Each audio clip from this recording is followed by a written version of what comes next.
Dobrodošli u podcast Press Play with King.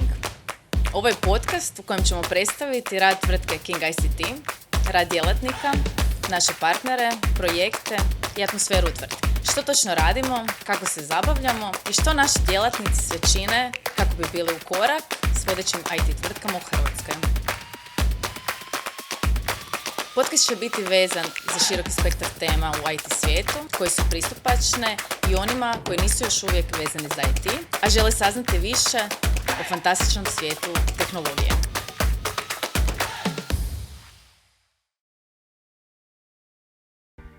Dobrodošli u novu epizodu Press Play with King. Ja sam Ivona Jarčević, a moj današnji gost je Danko Rupčić, voditelj SAP tehničkog odjela. Bog Danko, dobrodošao. Bog Ivona, hvala vam što ste me pozvali. Hvala tebi isto, Danko, što si pristao biti naš gost.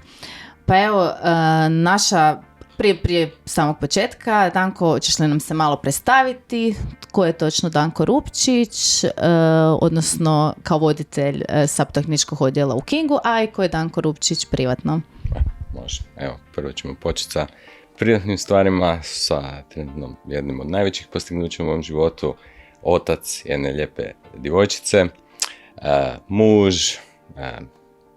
sin, brat, kum i svi ostali pridjevi što se skupe tokom života i tako dalje. A što se tiče SAP tehničkog odjela, evo, voditelj tehničkog odjela, u King sam došao prije, pa već je sad punih 14 godina, na jedan projekt koji dan danas aktivan, koji uspješno održavamo i implementiramo neke nove stvari.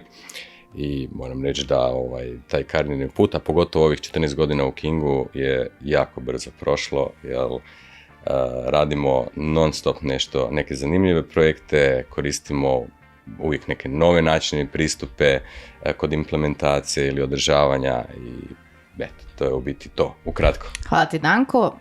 Evo, već smo zakoračili neki način našu današnju temu.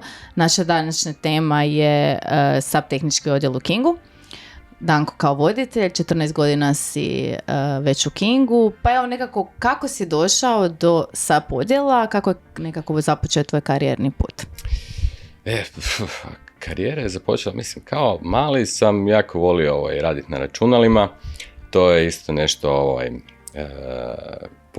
potpomognuto od mog tate, koji je isto bio, recimo, radio je sa održavanje računala i tako dalje, tako da smo kao klinci, Buraz i ja, imali uvijek računala doma i to je bilo zanimljivo onda raditi. Kad si imao svoj prvi kompjuter? Nisam još imao ni... Pa bilo je to prije osnovne škole. Čak, da. Kreće se od ZX Spectruma, pa imao sam sreću što stari mogu nabaviti PC na kojem možeš opet ne samo se igrati, nego raditi neke druge stvari. I tako da, kažem, to cijelo djetinjstvo sam proveo na računalu i tako sam krenuo u srednju školu za tehničare za računalstvo i onda sam, kad sam prešao isto tako na faks, isto me zanimalo bilo što je vezano s IT-em. Iako to što sam završio nema veze s tim što se danas bavim, ali to dokazuje zapravo koliko je IT, koliko je zapravo IT takva neka šarena okolina gdje ima sve i svašta, samo je bitno gdje se čovjek nađe, šta se čovjeku svidi, odnosno u tom dijelu. Meni je ovdje to što me privuklo i što me još i dalje privlači je ta raznolikost našeg posla, jer kažem ovo vrijeme je tako brzo prošlo i ne sjećam se da smo išta radili isto 2 puta i to je zapravo ono što je zanimljivo. Želiš zapravo reći da ti posao na neki način dosta i kreativan? Jako, da. Svakodnevna kreativnost je zagarantirana u našem odjelu. Hvala ti, Danko.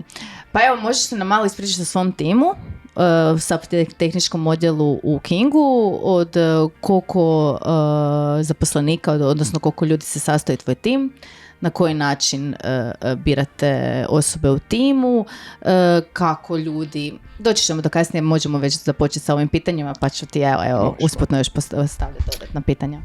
Ok, evo, SAP tehnički odjel, nas ima 14 trenutno.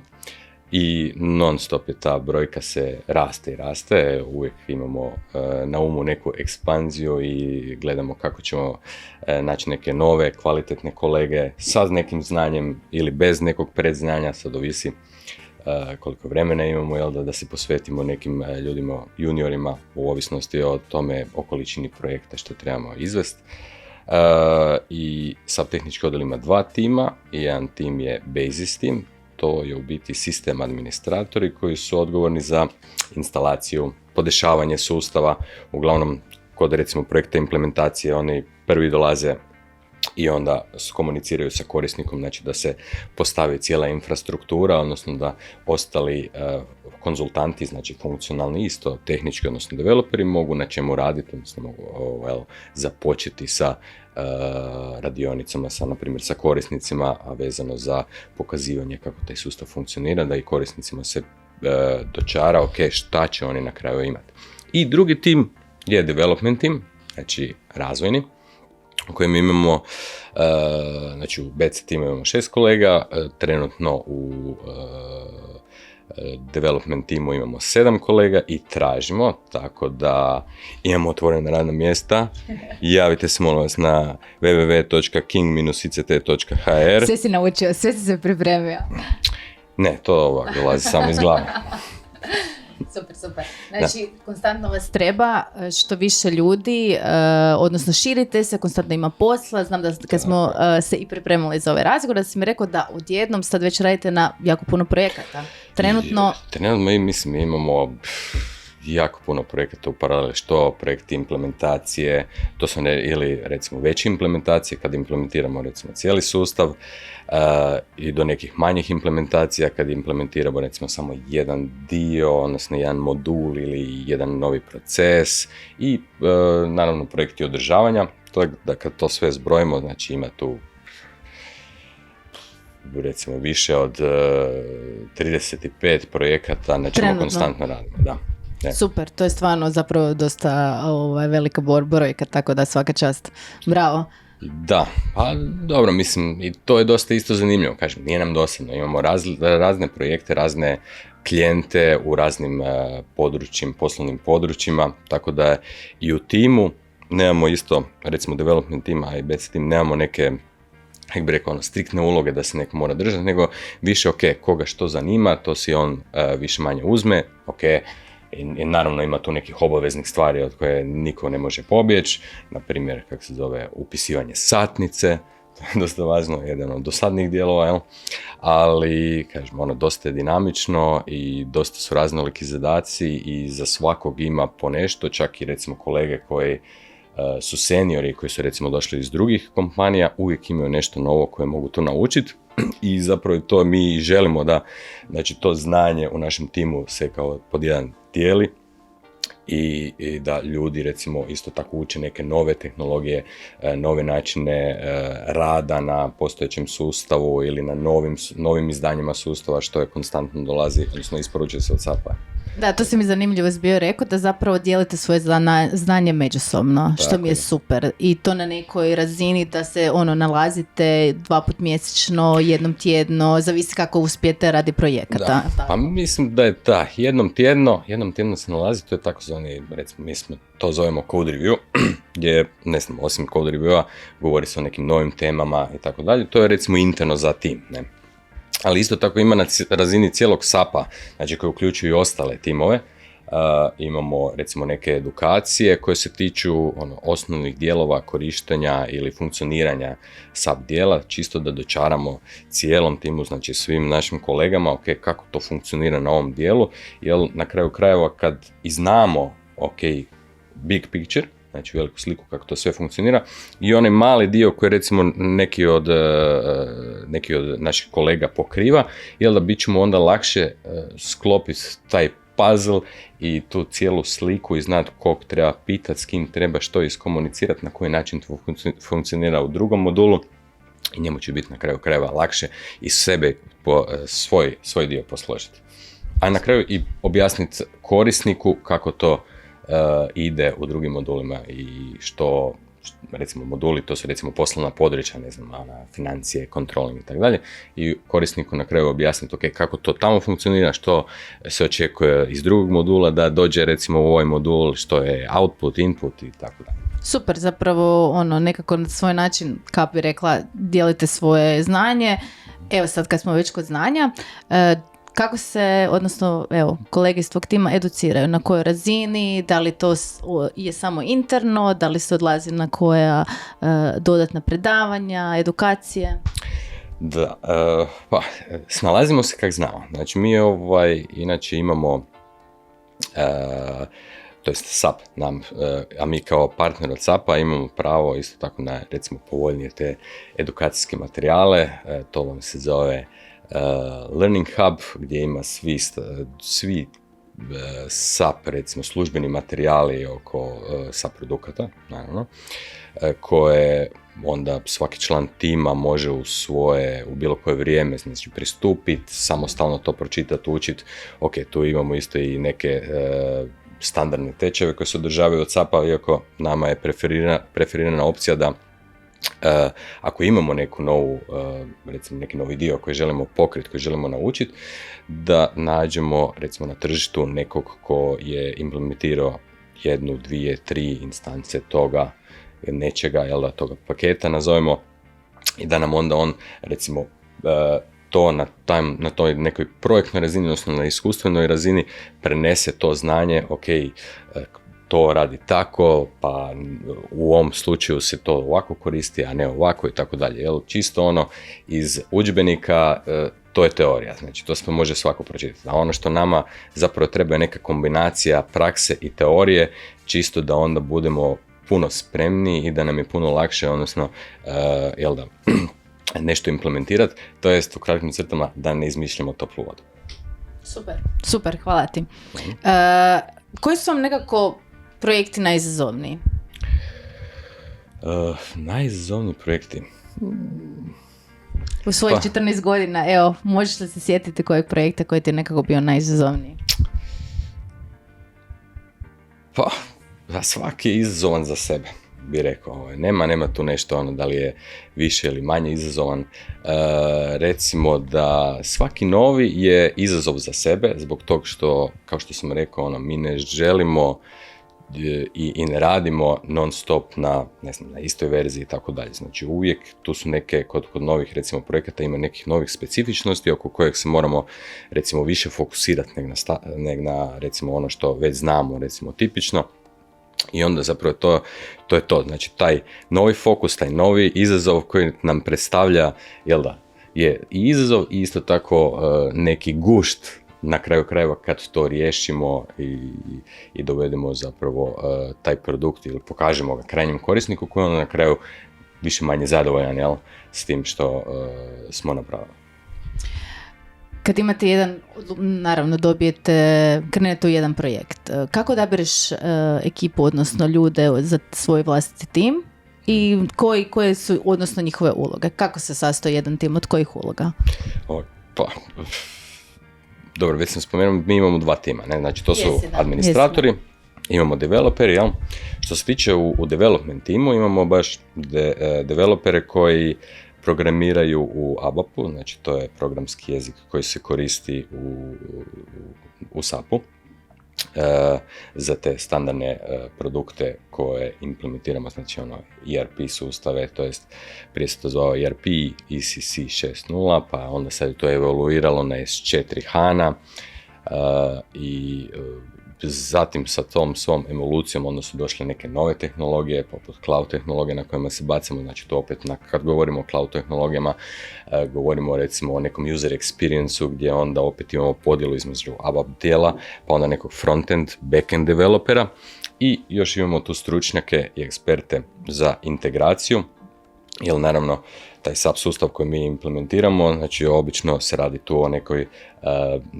pratimo poslovanje, znači financije, controlling, nabava, prodaja i tako dalje, ali u ovisnosti naši korisnici imaju puno ostalih sustava, na primjer, koji se možda bave sa nekim core biznisom, koje mi moramo integrirati. I onda koristimo isto tako tu platformu za integraciju standardnu i naše stručnjake koji se bave samo sa tim. Hvala ti. Koja je razlika između implementacije enterprise rješenja i custom razvoja? Kod custom razvoja je custom, znači to je nešto što je tailor-made za neke specifične stvari koje naš korisnik ima.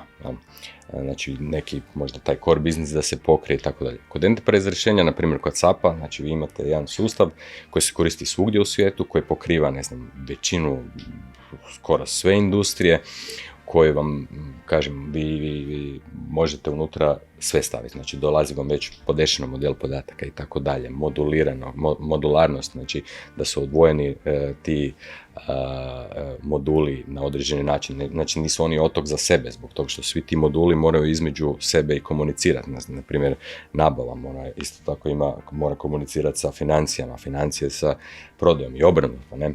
Tak dalje. Znači to je sve integrirano zajedno i on dolazi već taj enterprise software sa svojim modelom podataka koji u ovisnosti o naravno željama klijenata ili to jest željama više o procesima koje naši klijenti imaju, mi prilagođavamo. Jel?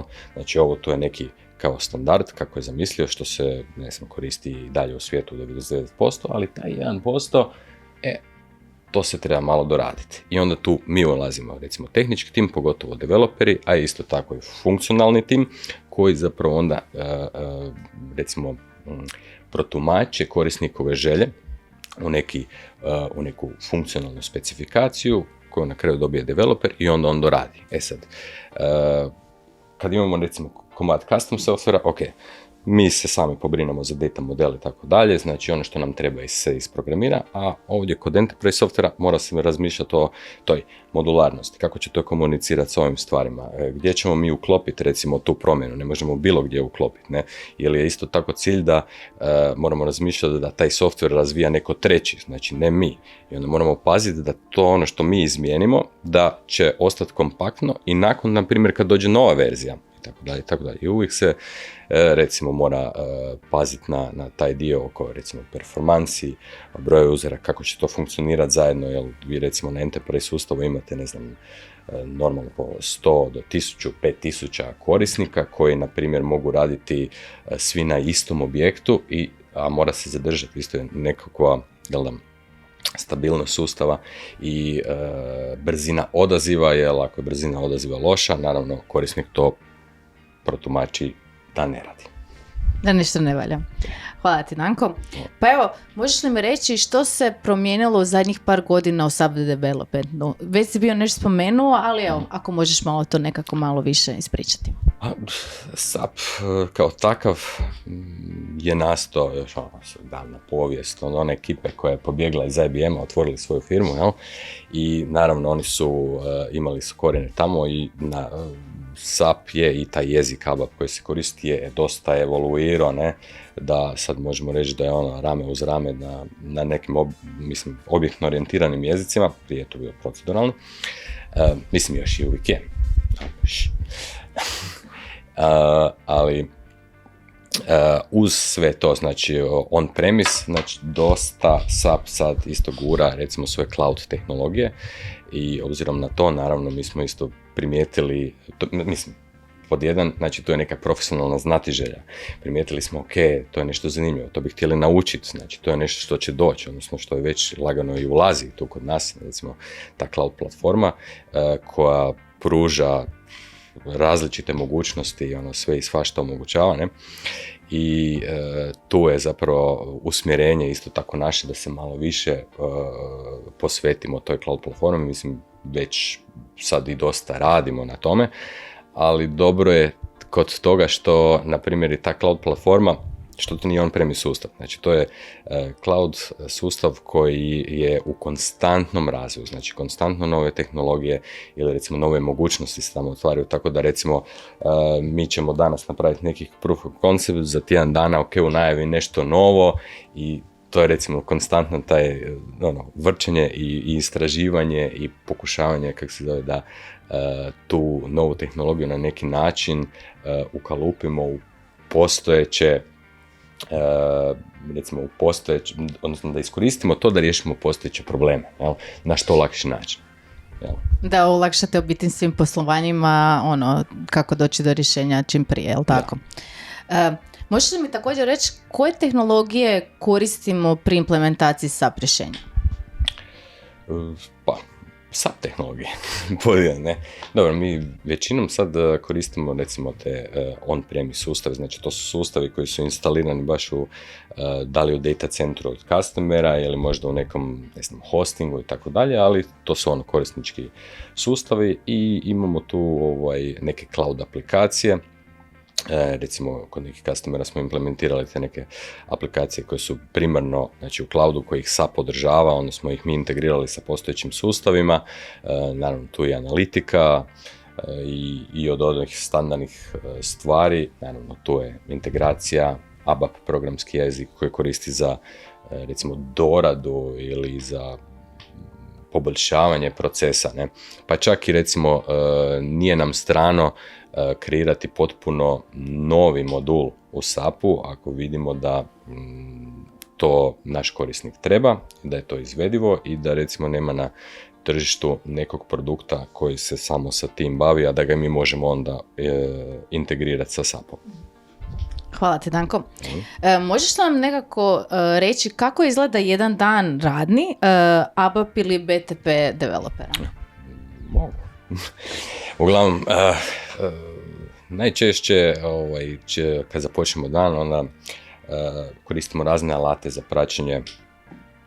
za praćenje taskova koje svaki developer ima na sebi, dodijeljene.